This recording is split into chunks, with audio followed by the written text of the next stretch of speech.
Batid ni Senate Deputy Majority Leader J.V. Ejercito na parte nga ng kanilang constitutional duty bilang mga mambabatas ang aksyonan ng anumang impeachment complaint laban sa sinumang opisyales. Pero sa kabila nga nito, hindi maitago-tago ng senador ang kanyang pagkadismaya at maging pangamba. Well, whether we are in favor of the impeachment or not, or president or vice president, is our constitutional duty, no, to hear the impeachment.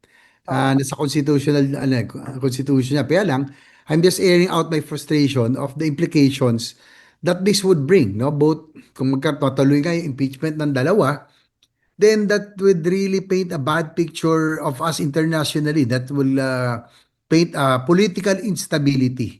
Anya, magpapatong-patong daw kasi ang mga isyong kinakarap ng bansa kung mangyayari ito lalo pat may flood control scandal pa na tinatalakay ngayon. Meron na nga tayo flood control, scandal, tapos meron pang mga impeachment. So, nothing positive to look forward to eh. Yan ang Okay lang yun. Accountability, yung mga salary, yung mga kasalanan, kailangan talaga natin panagutin. Show cause order, pero kailangan may showcase din tayo.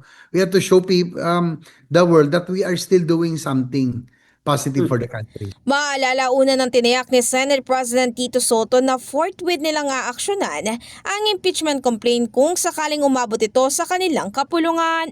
In the heart of changing lives, ako si Brigada Ann Cortas ng 105.1 Brigada News FM Manila, The Music News Authority.